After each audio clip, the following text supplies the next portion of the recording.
Good afternoon po mga kababayan, ma'am sir. This is Jam, the Filipino channel ng inyong pong lingkod. So today is October 23, 2025 at tayo ngayon ay dito sa may bandang Paranaque. Papunta dito yan sa may Venus Street, Mapayapa Village, Kulang Lupa 1, Las Piñas. At dadalhin po natin yan sa National Center of Geriatric Health sa may General Solano Street, Barangay 645, San Miguel, Manila. Okay, so magbabalik po tayo mamaya konti po pang nakuha na po natin sila disclaimer lamang po. Ang content po natin ay kalsada at hindi ang passenger, kaya nga naman sakali man po na may marinig kayo mga pangalan ng lugar, pangalan ng tao, pangalan ng organizations, government o private man yan, ay wala pong kinalaman ng channel na ito at wala pong pinapatungkulan. Lahat po ng pinag-uusapan dito ay pangong dito lamang po yan sa loob at wala pong pinapatungkulan sa labas. Okay po, so magbabalik po tayo mamaya kasi po pag nakakuha na po natin siya.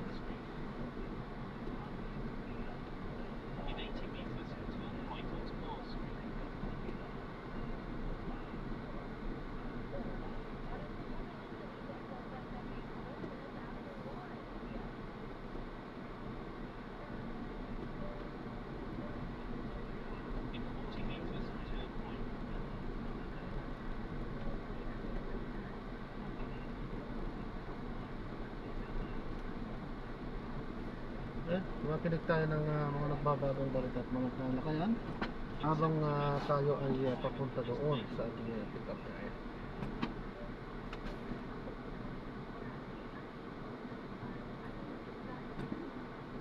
Bakit ganun?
Skyway pa tayo. Okay po, yung pinakamabilis na lang.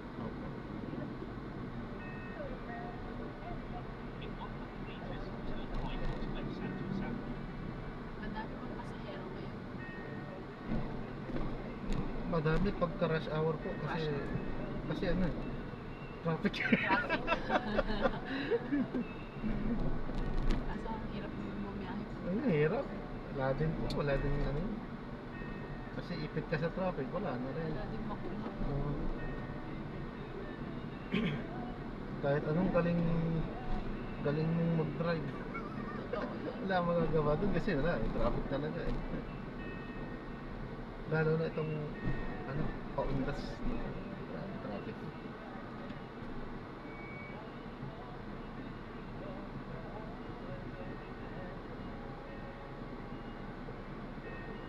Hmm, pinapakabitiks na lang tayo. Kabitiks na lang ano. Okay po. Mas okay din naman to, dire-diretso na sa Rojas. Okay po.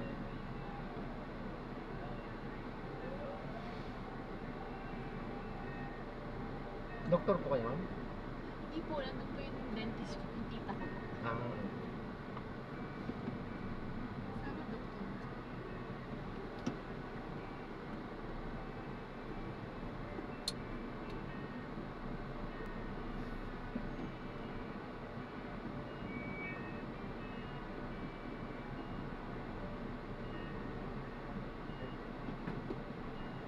bata pa naman kayo, pwede pa man. Ayaw na po natin mag-aaral. Tapos na po tayo. Sakit sa ulo, no? Opo. Mag-memorize tayo. Tapos na po tayo. Kaya nga po eh, no? Hindi po tayo pang aral-aral. Ayaw po.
May sunog.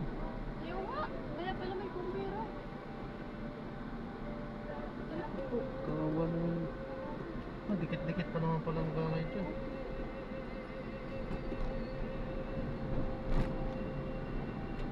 Traffic ka pala naman ng bumbero. Lapit Tagal. ng- Maubos Bumbero na. sa ano, Oh. diba?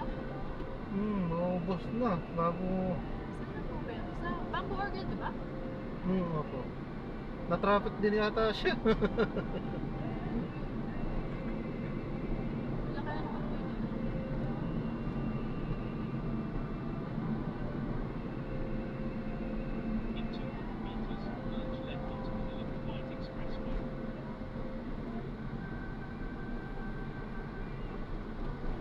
Motor na yung bawal dapat sumalubong. Oo nga po eh. Pag nabangga, sino ang kasalanan?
Pinapadayanan ngayong araw ang sagot ng Ombudsman sa paratang ni Senador Joel Villanueva sa pagpapatupad ng tanggal patungkol sa 2016 dismissal order nito matapos sa tawagin ito ng Senador na harassment. Nauna na pinagpirma ni Ombudsman ni Susan Villanueva na naman magsusulite ang kanyang opisina ng limang si Senate President Vicente Soto III tungkol sa enforcement ng dismissal order nito. Kung sa araw una ng ipagpilitag ang naturang kautusan noong 2015 ni dating Ombudsman Conchita Martin Morales dahil sa paggamit umano ng 10 billion pesos mula sa kanyang post-mare allocation bilang representative ng Sibag Party. Kasama mo sa lang sa Nintendo, Radyoman On, Mr. Valera, at ang Paramen, Music, Pero, Sci-Fi. Maraming salamat, Radyoman Lester Aler, matapos PDRRMO pinag-iingat na mag-vending sa positibong rocket debris mula sa China. Kasama natin sa balita, si Excel Radyoman, Marjo Domingo.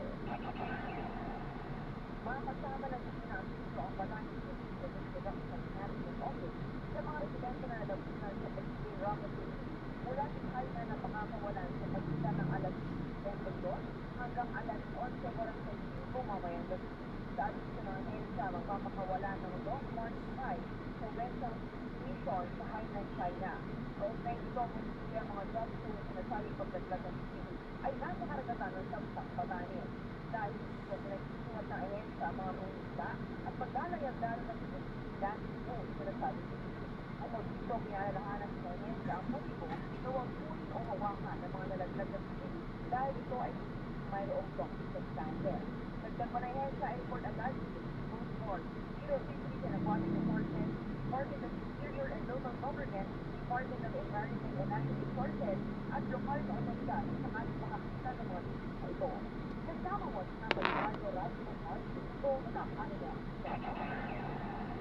Maraming salamat, Radyoman Marjo Domingo, sa iyong mga report mula po dyan sa labas ng ating pila ng ating mga Radyoman in Action. Balik po tayo sa ating programa. Nasa kasama niyo pa rin po si Alex.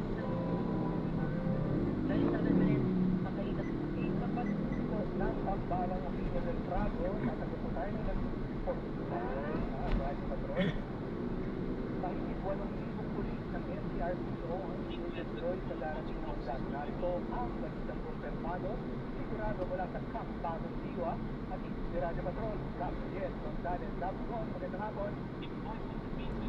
Magandang hapon dahil sa 30 sa ilalim sa full alert status ang buong National Capital Region Police Office simula Oktubre at 31 para sa mga 2025. Kapag sa kapit ang inagbayan ng itungkot ng NCRPO personnel ang i-deploy sa mga sementeryo, bus terminal, istasyon ng tren, paliparan, pantalan at iba pang lugar na posibleng dumagsa ang mga tao. Magtatalaga silang karagdagang 1,330 na mga pulis sa mga operasyon kontra kriminalidad, checkpoints at medical booths para matiyak ang presensya ng mga otoridad sa iba't ibang lugar sa Metro Manila.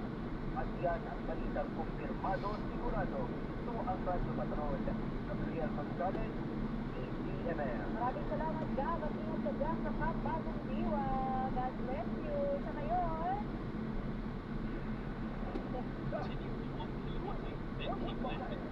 pag-iingat sa mga misyo at tungkol sa Manila North Cemetery, magsimula na. Narito ang kumpirmado sigurado balita mula sa Maynila. Si Radyo Patrol, Isha, magandang hapon. Good afternoon, advise that attorney bukod sa mga bangilang makaanak na pinupunta dito sa Manila North Cemetery para mag-inis, nagpunta na rin ang pagkipintura, pag-aayos ng ilang services sa mga misyo at tungkol maghapon ang pag-inis at hindi mo na pinapayagan mag-inis ng kantina, palapit ang mga maaga bumisita, kaya naglagay ng istasyon kung saan maaari mag-inis para sa mga yumaong mahal sa buhay. Papayagan lang ang pag-inis at pagpupupulis sa loob ng Manila North Cemetery hanggang sa lunes ng January 7 bago ang undas. Samantala, patuloy tayong bentahan ng mga kandila at bulaklak sa loob ng sementeryo. Pero inaasang lalakas ito sa linggo o darating na linggo. 50 hanggang 300 pesos ang bentahan ng bulaklak, dependent sa klase at arrangement, habang 40 hanggang 100 pesos naman ang bentahan sa mga kandila. At yan ang balitang kumpirmado, sigurado. Ito ang Radyo Patrol, Chris Galindo, DZMM. Maraming salamat, President.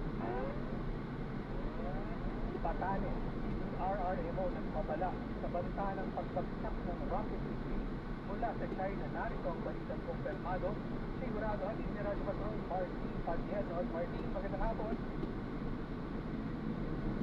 Martin. Magandang hapon, attorney, sa nag-iingat sa Bagaras Civil Defense News Production ng Santos sa Africa ang mga residente sa kanilang lalungkan.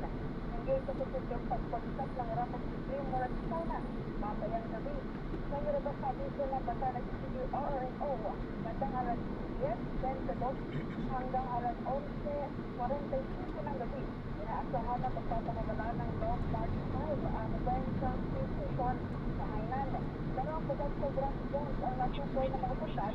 Sila na ang sa General Miguel na Pilipinas na parehong malapit sa Sagsang Batanes. Naibita ko ng payuhan ng mga isla sa lugar na mag-ingat at iwasan muna ang paglalayas malapit sa mga natukoy na Grand Zones. Ang sabay na paalala, ito na wag hawakan ng dalagitan ng mga kitang debris sa karagatan at pagkos ay ganito ipagkibay alam sa mga otoridad. Yan ang balitang kumpirmado, sigurado. Ito ang Radyo Patrol para sa biyerno CNN. Marami sa biyerno. Pala, ito na ang investigasyon sa mga pagtanggap ng training ng biyerno. Ito na pero mula sa mga pagtanggol, lalabas na ang omelet. Marito, balitang kumpirmado, sigurado na Radyo Patrol, ito na ba?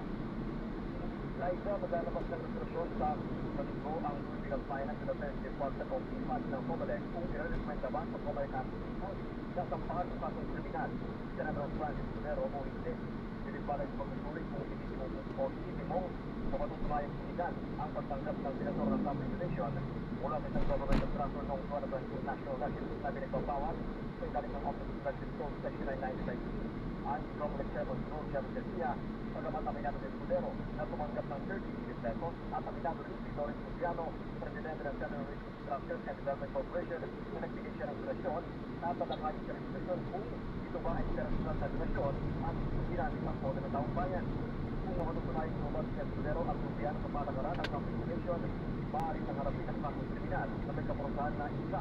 Ang alis ng pagkakulong at patawad sa mga pampuan at diskwalifikasyon sa paghawak ng anumang pusunod na gobyerno. Una na rin sinabi ni Garcia na hindi siya nakialam sa investigasyon dahil naging kliyente niya si Escudero. Yan ang balita kumpirmado. Sigurado, ito ang Radyo Patrol. Brad, this is CNN. Maraming salamat, Brad. At hindi pa iyak sa pagsapondo ng sanggama para sa mga housing program. Narito, ang balitang kumpirmado sigurado mula sa Pasay. Atid ni Radyo Patrol, Christian Visores. Christian, magandang hapon. At may ulang kaaasa ang mga miyembro ng pag-ibigwan sa mauubusan ng pondo ang tanggapan at patuloy na may patutupad ang mga programa para sa pabahay. Ibang siyak pag-ibigwan President Marina Costa kasabay ng pamumukan ng National Housing Expo 2025. Sa atong interview, kumpiyansa siya Costa ng pagmatagalan ng frontline sa pag-ibig dahil sa ang partisipasyon ng 17 milyong miyembro nito. Lumalabasin na niya sa kanilang dagot na aabot sa 1.7 trillion pesos ang kabuang halaga ng assets sa pag-ibigwan na sapat para sa housing loan at iba pang programa para sa mga miyembro. Maalala lang niya Costa sa mga miyembro na responsable rin sa pagbabayad ng kontribusyon at loan para masiguro ang saparat at pangmatagalang pondo ng tanggapan at papalalim pa ang mga programa para sa mas accessible na pabahay sa bawat Pilipino.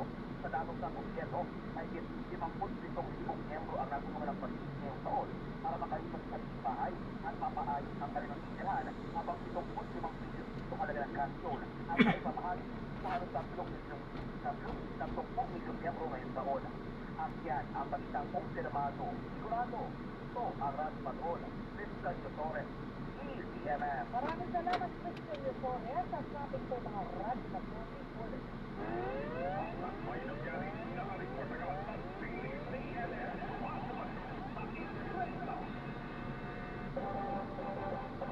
Huwag na napagkatuloy. Batas na ang nagsasabi. Hello, attorney. Sagot yan ni Attorney Noel Del Pago. Ano ito na, sagutin mo na. Ikaw na. Ang tatanungan, ang babae. Magandang hapon po. Welcome to the attorney.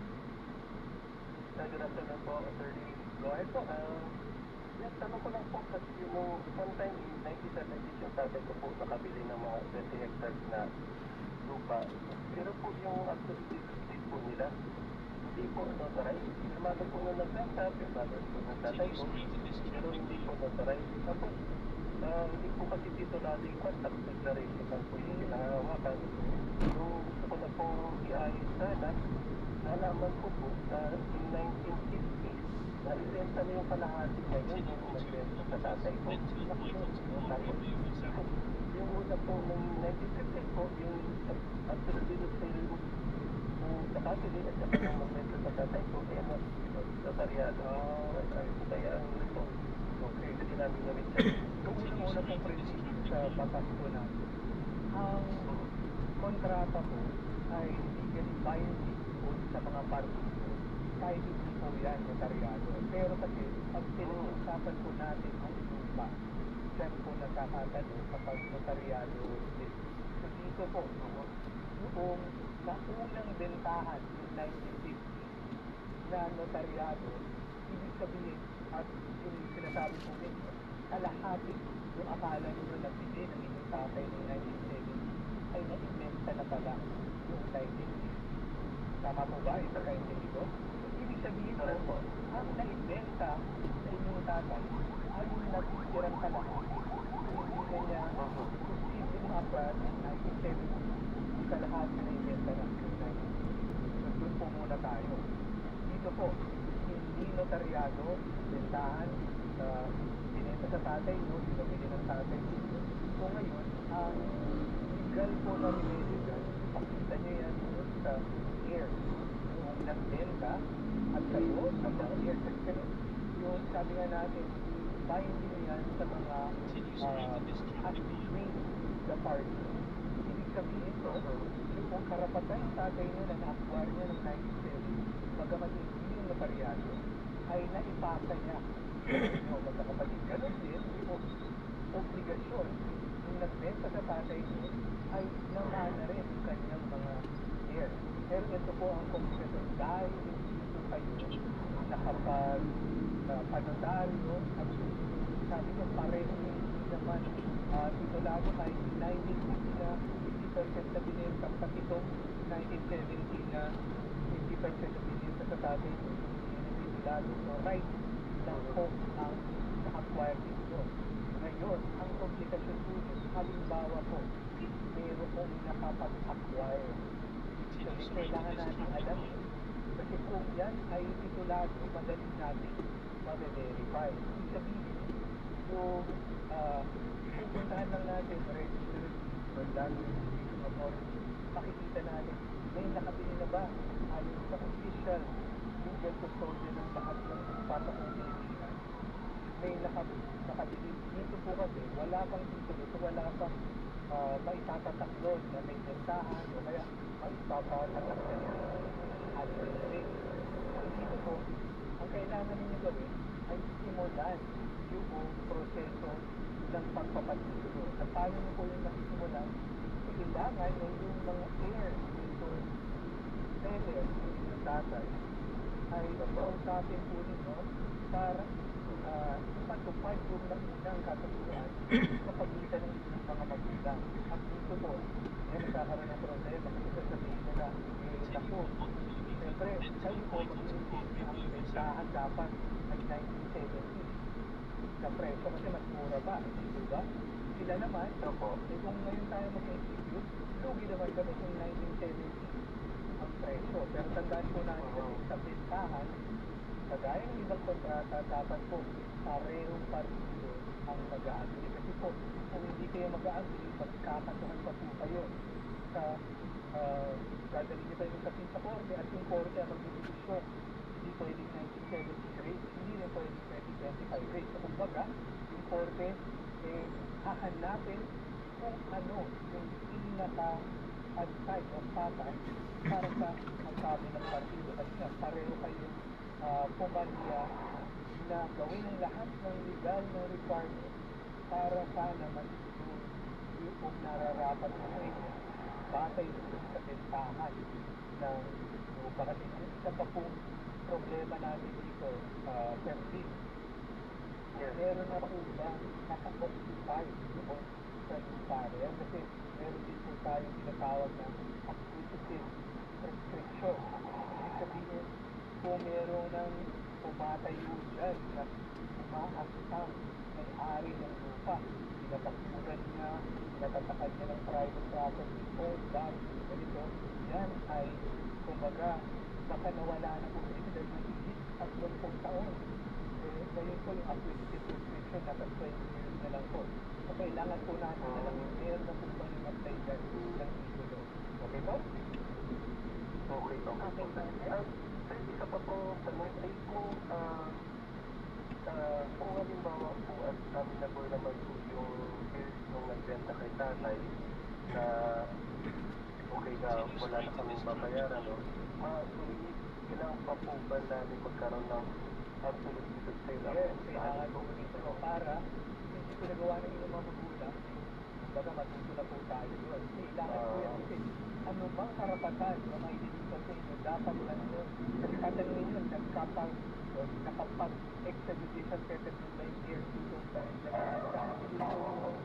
magpapatunay na kapag sila yung pumirma sa middle state, your favor, yung mga instrument ng tatay, talagang kaya nilang pero siguro, huwag natin kalimutan, meron mga preliminary consequence ng halimbawa, pagpapasurvey. Diba yung na-build ka ng 1950 na 50%, alin ba yung kanilang hati dyan? Kasi sa ngayon po ba, alam natin at yung bahagi ng kabuuan na nabili ng inyong tatay or wala pa kayong wala tayong idea kung alin yung sa inyo, sa harap ba, sa likod, para bahagi, sa kaliwang bahagi. Yun na po ba gano'n? Wala po. Makakakailanganin nyo rin kausapin yung mga nakabili ng 90. Kasi sila, baka may idea sila ano yung nabili nila para malaman nyo rin. Kasi baka sila din nag-aakala na nabili nila yung buo pala, 50% lang pala. Diba? So, marami po kayong kailangan kausapin at hindi natin alam yung nakabili ng 90 malamang din po, patay na rin po yun. Kakausapin yung lahat din ng kanilang engineer. Yan po yung qualification natin. Pero sa kanila po, at least, notaryado yung kanilang isip. Sa inyo po, medyo mas mababa yung topic, mas mababa yung classification yung karapatan. Pero hindi naman po kayo mawawalan ng karapatan. Hindi naman po yung makatarungan. Okay? Okay po. Sarili po, attorney. Okay, salamat po, attorney. Salamat po, sir. Ikot po kayo. Alright, pwede sa ngayon kami lang tayo mag-visitation ng Caloocan. Meron po siyang katanungan. Hindi sa nagsabit ng bakal. Wow, Yeah. yung kanyang kapitbahay. Ano kanyang nangyari po siya? Sir German, patay lang po ang radio natin para po wala pong feedback. Ito po ang alam po kami mag-uusap. Ito na nga po. Ito, parang Ay po, sir. Magandang hapon. Magandang hapon po. Welcome to the hotel, Sir German or Herman. Alamin natin. Sir, papatay na po yung radio. Or hindi po. Para hindi po tayo mapupunta. Sir Herman? Sir German? Okay, wala talaga. Ayusin po namin maya-maya ang kanyang linya. Magyayari partner. Meron pa naman tayo 15 minutes pa. Oo, mahaba pa. Madilang natin sinislaw from Lord South Korea. Malaki sa ilahan po yan. Si Jack Tolentino, hindi sila, si Jack Tolentino kasama daw niya. Kasama daw niya ang ginawa attorney sa kanyang pag-asis, sa kanyang pag-eskwela. Ayun po, partner. Yan ang Austria. Pero ba yung partner south na Lalakbay tayo sa Austria.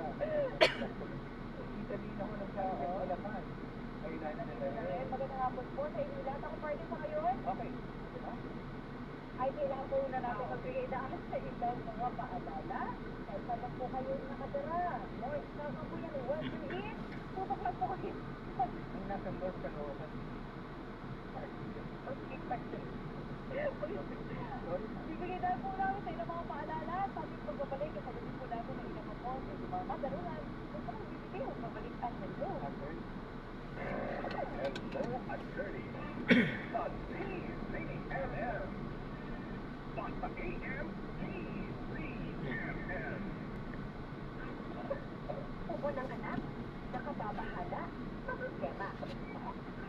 Para dyan, Lemex for Kids ang pambasa ko. Ang Lemex for Kids ay gawang sagot. Pinutunaw at pinalala sa problema. Ginhawa para sa bata, peace of mind para kay mom. Kamiyazat yung bangko, the business for Lemex. Kasama yung nag-ulit Continue straight to this traffic light. ang gabalagat ang ubo at Lemex.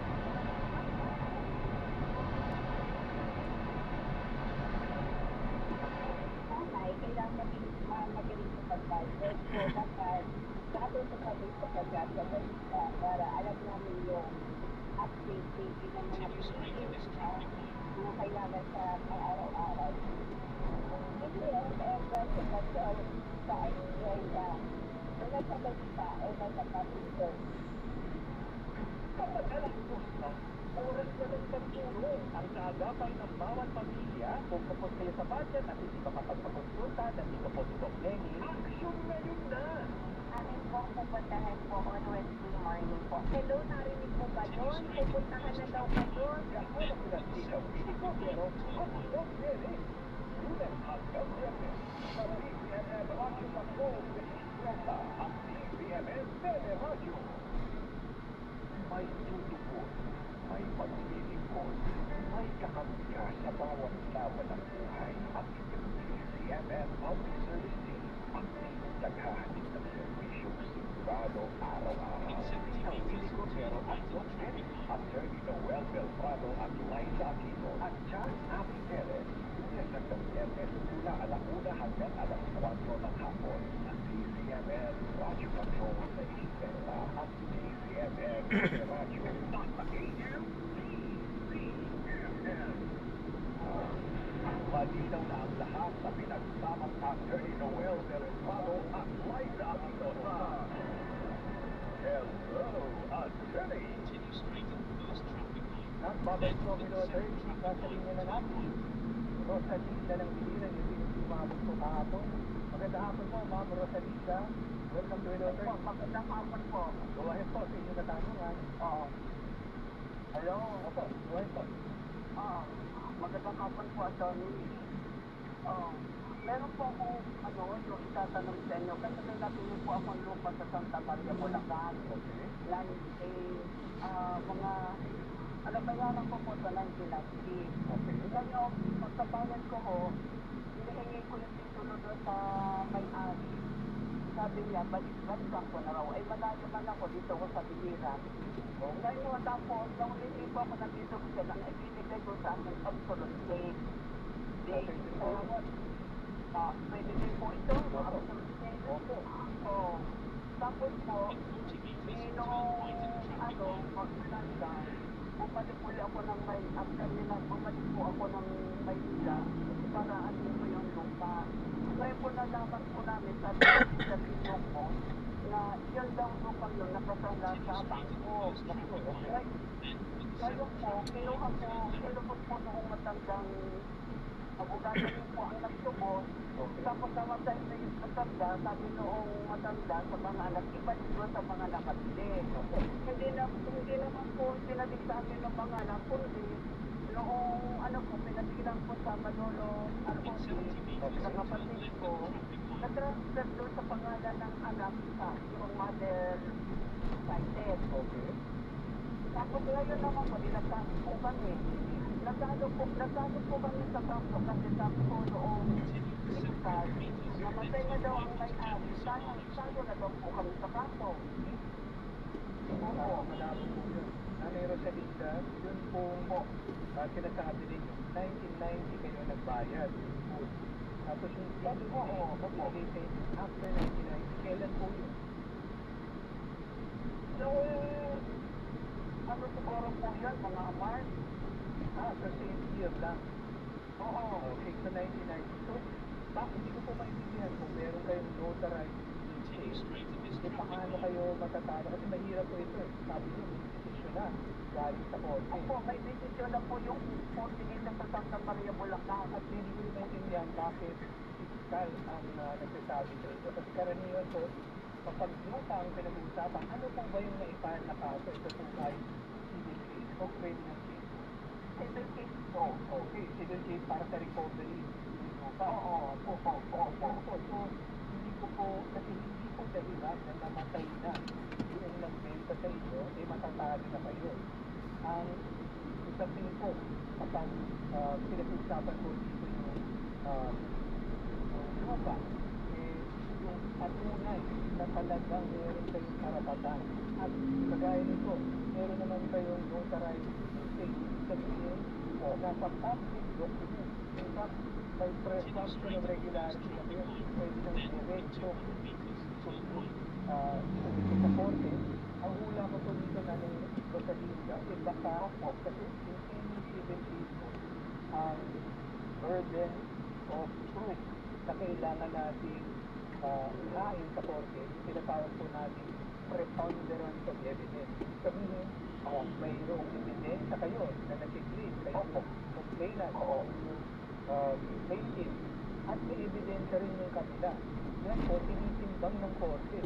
So, hindi naman yan po karamihan kundi ano yung mas relevant sa issue. Kasi kung talagang walang bentahan, hindi na patunayan, talaga po matatalo kayo. Pero kung sinasabi ninyo yung kayo, yung 99, ayan, hindi ko kulang po yung informasyon para masabi ko sa inyo na magiging institusyon o tama yung institusyon. Pero kung pa man, meron po daw yung nakuha. Meron pa po tayong legal na remedy, pwede pa kayo makila sa Court of Appeal. Wala mang po binigay sa akin. Basta sinabi lang doon po sa korte, natalo na daw po kami kasi namatay naman po yung may-ari. Okay, pakatalo. Ganito ang gawin nyo. Meron sa lista. Pumunta po kayo, alam nyo naman kung saan pending yung kaso dati. Oo. Kumuha po kayo ng record. At yung record po na yan, dati sa kaso, meron naman kayong abogado, hindi po pinapaliwanag. Meron po, kaya nga lang po, hindi na nagpatuloy. So kung wala na po yung dati ninyo abogado, kung hindi niyo po yung complete record, pero ang hula ko po. Kailan po ba nalaman ninyo yung posisyon? Nung po bago po tagal na nandito 2018, Naku, ang tagal na po, bakit hindi po ninyo kaagad itinaturo sa abogado? Kasi po, pag hindi po ninyo inapila yan, nagiging time na ng-executory po yan. Ibig sabihin, wala na pong, hindi na natin pwede inapila kasi may period lang po na una, makakahal tayo ng motion for reconsideration at kung na-deny yan, i-a-accept po yan para ipapila sa higher court. So, naman, kung meron kayong mautusan, nasa biliran po kayo ngayon, ano? Opo, kung meron kayong ang kaso po, saan dito sa Bulacan? opo, oo, dyan po kami sa Bulacan. Para lang sa inyong piso of mind, magpakuha po kayo ng complete record of the case para mag-inom nyo saan ba kayo nagkamali. Kasi minsan po yung mga at hindi ko po sinasabi na ito kasi hindi ko natin alam. Minsan po, technicality. At kung meron ibang ground sa yung pagbabatayan sa pag-recover ng lupa, baka po sinasabi natin. Pero definitely, kung ano man yung na-file nyo at yung legal ground sa pinagbatayan nyo, hindi nyo na po Ano yung magagamit dahil tapos na po. So, baga na, pag-desisyon na Tuwi, eh. Buti na lang may signboard. Okay. At ito po ang sinasabi ko. Kasi halos lahat ganito ang parking kasi oh. Kung galing siguro sa ibang Mahirap na entrance. po yan. Baka pa-overturn dahil Ay. unang-una, meron na pong court. Malacanang pala ito? Opo, malapit po sa Para jail. lang alam ninyo Ay, hindi kung tayo ano papapasukan siguro nangyari. dito. Para matagalan ng loob. Baka Magpakuha po tayo ng po complete record. pinapasok. Pasuri po yan sa abogado.